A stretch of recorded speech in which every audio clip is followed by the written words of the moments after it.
एक हमारे भक्त है, बोले मेरी कोई ममता नहीं रहेगी, काम छोड़ दिया मैंने। मैं छोड़ दिया? कह रहे हाँ छोड़ दिया। मैं चल फिर गाड़ी में बैठ हमारे साथ, फिर आश्रम चल तू। 70 पार कर गए, अब क्या करेगा घर में रह के? चल, ओ ऐसे भी तुमने छोड़ दिया सब। कह रहे नहीं वो ऐसा है ना, मेरी 80 करोड़ की मिल है, 80 करोड़ की है, तो वो बिक जाएगी तो फिर मैं चलता हूँ ना। तो पीछे से उसकी पत्नी बोली, बोले 80 करे ना, 60 से ज्यादा की है नहीं, ये 80 इसलिए बोलता है, 80 कोई देगा नहीं तो इसकी बिकेगी नहीं, तो कहेगा मेरे को तो चलानी पड़ेगी, है ना बाबूजी, है ना? है तो बोल देते हैं मेरी कोई ममता नहीं है, मेरी कोई ममता नहीं है। It is not about what you say, it is about how you live. ये बिल्कुल सच्ची बात है। बाहर से छोड़ना आसान तो नहीं मैं कहूंगी, लेकिन फिर भी छोड़ा जा सकता है। लेकिन अगर मन में ममता नहीं गई ना, तो फिर जाकर के आश्रम से ममता कर लेगा, अपने कमरे से ममता कर लेगा, और नहीं तो गुरु की गद्दी पर नजर रख लेगा। एक हमारे मित्र स्वामी जी है, वो 80 पार हो गए हैं, तो मुझे कह रहे थे, कह रहे चेले तो आजकल इंतजार ही करे कि गुरु जी कब टाइम हो जाए। टाइम समझते हो? बोले तो चेले तो इंतजार कर रहे कि गुरु जी कब टाइम हो जाए और फिर हम गद्दी संभाल ले। ऐसे ही नहीं हो गया जैसे 3 बेटे हो तो तीनों बेटे सोचते हैं कि पिताजी कब निकले तो फिर हम गद्दी संभाले, घर के मुखिया हम हो जाए। अगर ममता नहीं छोड़ी और सिर्फ लाल कपड़ा पहन लिया, तो ये लाल कपड़ा 2 पैसे का है, फिर उसका कोई मूल्य नहीं है। लेकिन घर में रहता है, पत्नी और परिवार के सहित रहता है, लेकिन मन में पकड़ नहीं है, ये एक बड़ा चैलेंज है। और ये मैं हमेशा बोलती हूँ, मैं अपने साधु मित्रों को भी ये बात बोलती हूँ, मैं उनको भी कहती हूँ कि देखो, अपना आश्रम और प्रसिद्धि देख करके कहीं दिमाग मत खराब कर लेना, क्योंकि जिसका तुम्हें अभिमान है ये भी न रहेगा, जिसका तुम्हें अभिमान है ये भी न रहेगा। तो अभिमान नहीं करना, भले आश्रम में रहते हो वो, और चाहे तो घर में रहते हो। It's not where you live, it's how you live. It's not about renouncing the physical world, but it's about renouncing the attachment and the crazy race for being an Alexander of this world and getting all the name and fame and wealth. Don't be a fool. Das says Kabir, जाग सके तो जागरी, wake up if you can. जागो अगर जाग सकते हो तो। अगर जागते नहीं हो तो सोते रह जाओगे, और सोते रह गए तो फिर क्या, मोह निशा में बहुत दिन सोए। दिन नहीं जन्मों कहो, दिन नहीं जन्मों कहो। जैसे मैंने कल बात करी राजा हरिश्चंद्र की। राजा हरिश्चंद्र को ये जो कठिनाइयां देखनी पड़ी, इसकी एक अवधि है। अवधि मैंने पीरियड है कि कितना पीरियड उनको ये सब भोगना पड़ा। तो उनका ये जो स्वप्न है, उस स्वप्न में काल 12 वर्ष का था। कितना? 12 वर्ष का काल, जहां वो दास बनते हैं, जहां पत्नी दासी बनती है, जहां बेटा भी दास पुत्र हो जाता है, जहां वो चंडाल के यहाँ दास हो जाते, नौकर हो जाते हैं, जहां उनको इतनी तकलीफ झेलनी पड़ती है। 12 साल को लंबा पीरियड, पर था क्या? था क्या? स्वप्न। तो जाग सके तो जागरी। देखिए, आपको भी तो यही लगता है ना कि आज मेरी उम्र 65 साल की है, तो मुझे 65 साल हो गए इस दुनिया को देखते हुए, या आज मैं 75 का हूं तो मुझे 75 साल हो गए। वही आसमान है पुराना, वही धरती है, वही हम है ना। हम इतना लंबा, और हमसे पहले हमारे पुरखे थे, पुरखों से पहले पुरखे थे, ये 10,000 साल पहले ये था, 15,000 साल पहले ये था। एक पूरी हिस्ट्री आपको दिखाई देती। लगता है ये तो बड़ा पुराना है संसार, और हम भी बड़े पुराने हैं। पर सच ये है, पुराना है ये फीलिंग आना भी एक अज्ञान होता है। ये अज्ञान का पर्दा है जो पड़ गया है आपकी बुद्धि पर, जिसकी वजह से देह में लगता है और संसार सच्चा लगता है और संसार पुराना भी लगता है। थोड़ा ऐसे समझिए इसको। आपका जब स्वप्न चल रहा हो, स्वप्न चलते हुए में क्या ये मालूम होगा कि ये सपना है? कब पता चलता है? जब नींद खुलती है। जब नींद खुलती है। अच्छा, नींद नहीं खुले तो पता चलेगा कि सपना चल रहा है। तो सपने में और जागृत में जो फर्क है, वही फर्क ज्ञानी और अज्ञानी का है। अज्ञानी के लिए ये संसार सत्य है, शरीर मैं है, परिवार ही सच है, हम जन्मे थे, हम एक दिन मर जाएंगे। लेकिन ज्ञानी के लिए उसके शरीर सहित ये सारा जगत सिर्फ एक स्वप्न है। इसीलिए गुरु तेग बहादुर साहब कहते, जैसे सुपना रैन का तैसो ए संसार। कोई फर्क नहीं है। जब तक सपना टूटे नहीं तब तक वो भी जागृत लगता है। तो हम ये कह सकते हैं कि अभी आप जिसको जागृत कह रहे हो है वो भी एक सपना, पर तुम्हारी नींद ही नहीं टूट रही, इसलिए ये सच लग रहा है। अच्छा, एक बात और पूछती हूं।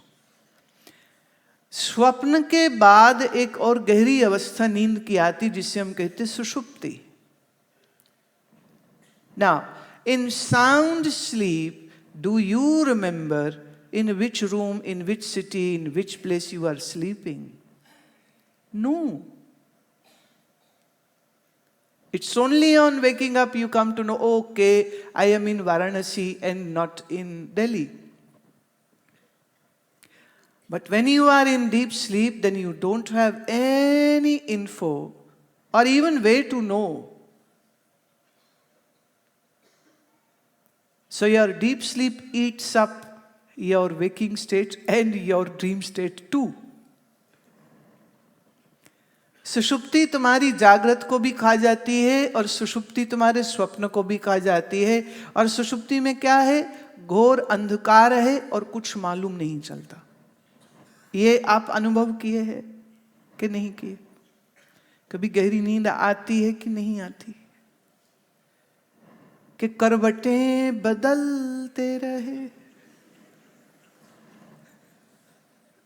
क्या करवटें बदलते हो कि नींद बीच में कभी कभी गहरी कुछ देर को आ जाती है? तो सुषुप्ति का अनुभव आप सबका है। अब मुझे बताइए, आपके घर में बहुत सुख था, बहुत दुख था, बड़ी खुशी थी, शादी थी, पार्टी थी, कोई मर गया था, कुछ अफसोस था, कोई बहुत बीमार था, पर आप गए गहरी नींद में। पता चलेगा अब क्या है, बाहर का हाल क्या है? अच्छा, एक बात और कहती हूँ, सोचो, just for fun, I am going to say this. You are sound asleep in your bed, and I barge into your house and stand by your bedside, and I say, here I am. Will it be of any use to you? एक दो बार मैं ऐसा कर्म कर चुकी हूँ, कर्म करके पछताए भी बहुत।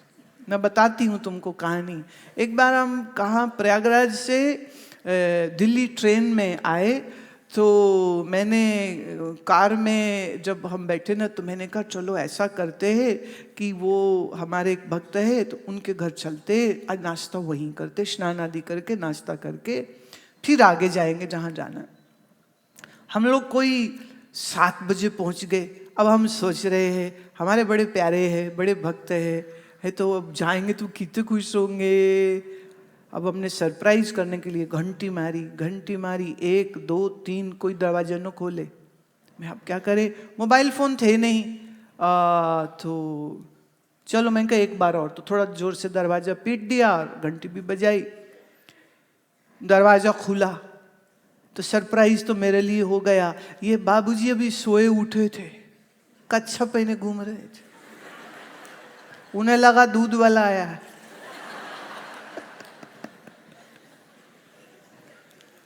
अब वो आंखें मलते मलते, गर्मी के दिन थे ना, रात लाइट चली गई होगी, तो वो अपनी अंडीज में ही सो रहे होंगे। अब वो बाहर निकले, अब वो सामने देखो मुझे, 2 मिनट तो फ्रीज हो गए, भाई ये क्या हुआ। फिर जो उन्होंने अपनी पत्नी का नाम ले ले करके आवाजें मारी है, और वो खुद बेचारे परेशान हो गए, भागे भागे गए, पूरा खानदान अभी सोया पड़ा था। मतलब हद हो गई। ये कैसे लोग हैं, सत्संग सुनते, सेवा करते हैं, पर सुबह उठने की अभी तक नियम नहीं इनकी। क्या तू सोया जाग ए आना, क्या तू सोया जाग ए आना, तै जीवन जग सच कर जाना, तै जीवन जग सच कर जाना, क्या तू सोया जाग आना। अयाना मतलब अनजान, अयाना मतलब समझ ना रखने वाला। अरे कब तक अनजान बने रहोगे, अरे जागते नहीं हो। इस जीवन को, इस जगत को जो तुम सच मान के बैठे हुए हो, ये तो स्वप्न है। तय जीवन जग सच कर जाना, तुमने इस जीवन को, इस जगत को, अपने शरीर को सच मान के रखा, ये तो सच है ही नहीं। कहाँ सोए पड़े हो। वही बात कबीर साहब कह रहे हैं, मोह निशा में बहुत दिन सोए, बहुत दिन सोए। जाग सके तो जागरी प्यारे, अब तो जागने की वेला आ गई है। चूंकि अब कबीर गाया है तो कबीर जी की एक बात भी सुनाती हूँ। और अभी ठीक थोड़ी देर पहले कबीर चौरा से एक संत आए थे मिलने के लिए, कि आज जाना है मुझको, तो वो निमंत्रण सामने से देने आए। तो मैं उनसे पूछ रही थी कि कबीर के जो गुरु थे स्वामी रामानंद, उनका आश्रम कहाँ, उनका स्थान आज भी है या नहीं। तो उन्होंने बताया बिल्कुल है। चूंकि देखिए गुरु से चेला ज्यादा प्रसिद्ध हो गया, तो चेला जी को सब जानते हैं, गुरु जी को नहीं जानते। आप जान के हैरान होंगे, स्वामी रामानंद जी महाराज के ये शिष्य, कबीर साहब बचपन में जहाँ शिक्षा वहीं से ली उन्होंने, और संत रैदास जी वो भी इन्हीं के शिष्य, और संत त्रिलोचन जी वो भी उन्हीं के शिष्य। तीन संत इस कबीर साहब के जो गुरुबाई है और कबीर साहब के मित्र है, ये तीनों संत। और देखिए अजब बात ये, एक ही काल में तीनों इस जगह में जिए हैं, माने अड़ोसी पड़ोसी रहे होंगे आपस में, है ना। कबीर साहब के लिए ऐसा क्योंकि नीरू नीमा पाले थे ना, तो फिर छोटे छोटे बुद्धि के लोग छोटी छोटी बातें उड़ाते थे। एक दिन उनको पता चला तो वो पूछे, मैया तू मेरी मैया नहीं है क्या, तू मेरी माँ नहीं है क्या। तो माँ ने गोद में लिया और कहा कि बेटे देखो, सच तो यही है, मैंने तुम्हें जन्म तो नहीं दिया, पर तू मुझे मिला है, तू मेरा ही लाल है, तू मेरा ही लल्ला है। अब ये काशी नगरी में कबीर जी रहते हैं, तो कबीर के अब इतने साधु संत महात्मा वो देखते हैं, मस्जिद भी देखते हैं। अब कहाँ जाऊं, तो पूछते थे क्या भगवान कहाँ मिलेगा, किस जगह मिलेगा। तो वो लोग, अरे चल बच्चे हट हट, क्या पूछता है, राम राम बोल। तो राम राम बोले। अब वो कहीं तिलक सब लग रहे थे आरती के बाद, तो छोटे से बालक कबीर के माथे पे तिलक लगा दिए किसी ने। वो घर गए खेलते खेलते, तो पिताजी ने थप्पड़ मारा, बोले ये क्या लगा के बैठा है, तू काहे तिलक लगाए बैठा है। बोले क्यों, बोले नहीं तू तो मुस्लिम है। बोले मैया कहती मैं कहाँ से आया पता नहीं है, तो तुम्हें क्या पता मैं कौन हूँ। बालक है ना, पर प्रश्न तो उनका बड़ा सही था। बोले तो मुझे कैसे पता मैं कौन हूँ। और फिर परमात्मा क्या है, ये भगवान क्या है, ये राम क्या है, ये महादेव क्या है, ये शंकर क्या है, कौन होते हैं? अब बोले चुप कर, फालतू की बात मत कर, चुप रहे। या लोगों के प्रश्न के उत्तर नहीं बनते हैं ना, तो बच्चों को बस यही बोलते, चुप कर चुप कर, वही सब करते हैं। प्रश्न पूछने की इजाजत नहीं मिलती है। फिर एक दिन स्वामी रामानंद जी को देखा, एकदम शांत चेहरा और एकदम प्रकाशमान उनका, और उनके बड़े सारे शिष्य हैं साथ में, और वो सत्संग करते हैं गंगा जी के घाट पर। कबीर जी बैठे दूर से सुनते हैं, देखते हैं। मन को लगा कि ये मेरे सवाल का जवाब देंगे, मन खिंच गया उनकी तरफ। तो उन्होंने आगे जाने की कोशिश करी तो उनको हटा दिया गया। किसी ने पूछ लिया, अरे कौन जात का है तू, अरे भाग यहाँ से, तू यहाँ क्या कर रहा है? ये जाति प्रथाओं में बटे हुए लोगों की बुद्धि तो ऐसी ही होती। अब कबीर सोचे कि मेरी तो पहुंच ही नहीं हो रही है, पर इतनी बात समझ लेगी कि गुरु बिना गति होगी नहीं, गुरु बनाना पड़ेगा। अब गुरु बने कैसे, गुरु तक जी तो पहुंच ही नहीं हो रही है। फिर कई दिन तक वो देखते रहे कि स्वामी जी सुबह सुबह स्नान करने गंगा जाते। बालक कबीर सीढ़ियों में लेट गए, इंतजार करते रहे कि गुरुदेव आएंगे, यहीं से तो निकलेंगे। अब पड़े पड़े बालक सो गए, और स्वामी रामानंद जी की कड़ाऊ की खटखट हुई तो आंख खुल गई। आंख खुल गई पर लेटे रहे। सीढ़ी तो उतनी ही थी, तो मुझको मिले बगैर तो अब आगे जा ना सकेंगे, इसलिए तो लेटे हुए थे, बैठे नहीं। जैसे स्वामी जी ने पांव रखा, अब नीचे वो बालक है, तो उन्होंने एकदम पैर पीछे हटाया। अरे कौन है, कौन है? उठो बेटा, राम बोल, उठो उठो, यहाँ कहाँ पड़े हो, उठो राम बोल। उन्हें झटपट से प्रणाम किया।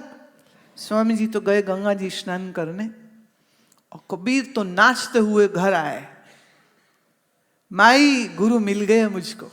हुआ ये कि खबर पूरे नगर में फैल गई कि स्वामी रामानंद ने ऐसे एक जुलाहे के पुत्र को अपना चेला बना लिया। अब लोग तो फिर वही जाति पाति की बात, तो क्रोध में पहुंच गए, आपने उनको कैसे बना दिया, आपने ऐसे कैसे कर दिया, आप ऐसे कैसे कर सकते हैं?